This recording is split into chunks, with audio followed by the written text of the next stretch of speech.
திருக்கோளூர் பெண் பிள்ளை ரகசியம் 65ஆம் ரகசியம்.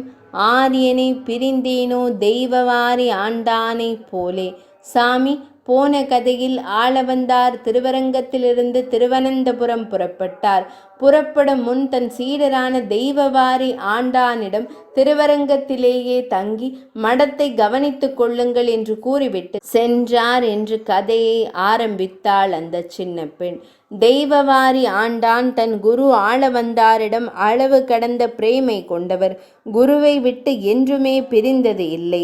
ஆளவந்தார் புறப்பட்டதும் அவருடைய பிரிவை அவரால் தாங்கிக் கொள்ள இயலவில்லை. அவருடைய திருமேனி மெதுவாக வெளுக்க ஆரம்பித்தது. நாளடைவில் இளைத்து போய் காய்ச்சல் வந்து நோய்வாய்ப்பட்டார். உடன் இருந்தவர்கள் வைத்தியர்களை அழைத்து கொண்டு வந்தார்கள். இவருடைய நாடியை பிடித்து பார்த்து, இவர் உடம்புக்கு ஒன்றுமில்லை, ஆனால் உள்ளத்தில்தான் ஏதோ ஏக்கம், அதனால்தான் இந்த நோய் என்றார்கள். கூட இருந்த அடியார்கள் தன் குருவை பிரிந்த ஏக்கம்தான் இவருக்கு இந்த நோய் வர காரணம் என்றார்கள். மருத்துவர்கள் இந்த வியாதி தீர மருந்து இல்லை, இதற்கு வைத்தியம், உடனே அவரை அவருடைய குருவிடம் அழைத்து செல்லுங்கள் என்றார்கள். கூட இருந்த மற்ற அடியார்கள் மருத்துவர் கூறிய அறிவுரையின்படி அவரை கட்டிலோடு திருவனந்தபுரம் நோக்கி சுமந்து சென்றார்கள். முதல் நாள் குருவிடம் செல்கிறோம் என்ற நினைப்பே அவர் காய்ச்சலை குறைத்தது. திருவனந்தபுரம் நெருங்க நெருங்க அவருடைய நோய் படிப்படியாக குறைந்தது. எழுந்து அமர்ந்தார். புன்னகையுடன் பேச ஆரம்பித்தார். பிறகு நன்றாக நடக்க ஆரம்பித்தார். திருவனந்தபுரம் அருகில் சென்றபோது இவருக்கா நோய் வந்தது என்று கூட வந்த அடியார்கள் வியந்தார்கள். திருவனந்தபுரத்தில் ஆளவந்தார் பெருமாளை சேவித்துவிட்டு வெளியே வந்தபோது தெய்வவாரி ஆண்டான் எதிரில் வந்தார். இவ்வளவு நாள் குருவை பார்க்காமல் உள்ளம் துடித்து கொண்டு இருந்த ஆண்டான் குருவை பார்த்ததும் அப்படியே திருப்பாதங்களில் விழுந்து தரையிலேயே படுத்திருந்தார். குரு எழுந்து கொள் என்று கூறும் வரையில் எழுந்திருக்க கூடாது. மடத்தை பார்த்துக்கொள் என்று கூறிவிட்டு வந்தேன், ஆனால் இவரே அதை மதிக்காமல் இங்கே வந்துவிட்டாரே என்று ஆளவந்தார் துணுக்குற்று சற்று கோபமாக, ராமர் சொல் பேச்சை கேட்டு பரதன் வைத்த இடத்தில் இருந்தார். ஆனால் நீரோ என் சொல் பேச்சை கேட்காமல் இங்கே வந்துவிட்டீர். நான் என்ன ராமரை போல பெரியவனா? இல்லையே. நீரும் பரதனை போல தொண்டனா? இல்லையே என்றார். தரையில் கிடந்தபடி இந்த சுடு சொல்லை கேட்ட ஆண்டானுக்கு உள்ளம் வெதும்பியது.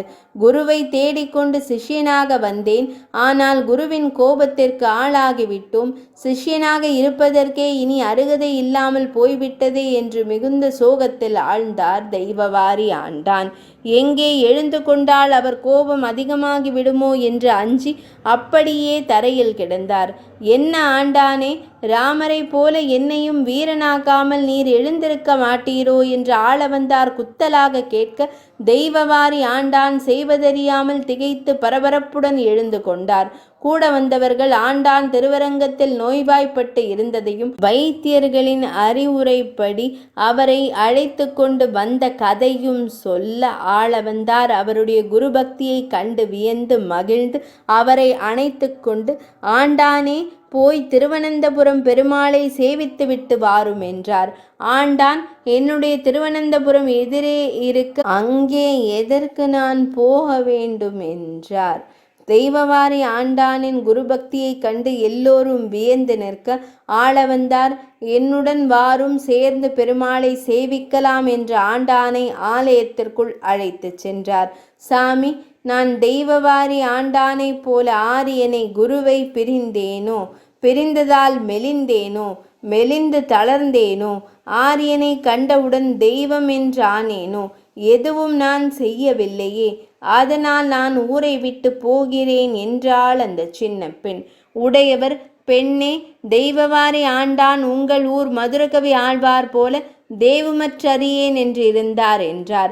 அந்த பெண் புன்னகையுடனே, குருவின் சொல்லை ஆண்டானும் கேட்கவில்லை, உடையவரும் கேட்கவில்லை என்றார். உடனிருந்த சிஷ்யர்கள் ஒன்றும் புரியாமல், ராமானுஜரும் கேட்கவில்லையா, அது எப்போது என்றார்கள். உடையவர் புன்னகைத்து கொண்டு அந்த பெண்ணை பார்க்க, அந்த பெண் திருக்கோட்டியூர் நம்பியுடன் உபதேசம் பெற்ற மந்திரங்களை குருவின் கட்டளையை மீறி ஆர்வமுள்ளவர்கள் எல்லோருக்கும் வழங்கினாரே என்றாள். ஒரு சிஷ்யர், ஓ, அதை சொல்லுகிறாயா? ஆனால் பெண்ணே, கட்டளையை மீறினாலும் குரு அவருக்கு எம்பெருமானார் என்ற பட்டத்தை வழங்கினார். அவர் செய்த இச்செயலால் தான் வைணவ குலம் அந்தாதி போல தொடர்கிறது என்றார். ஆம் சாமி, சந்தேகமில்லை. அந்தாதி சொன்னேனோ அமுதனாரை போலே என்றார். அந்த சின்ன பெண் தொடர, நீயும் உன் கதைகளை அந்தாதி போலவே தொடர்கிறாய் என்றார் உடையவர் புன்னகையுடனே. 65ஆம் ரகசியம் நிறைவடைந்தது.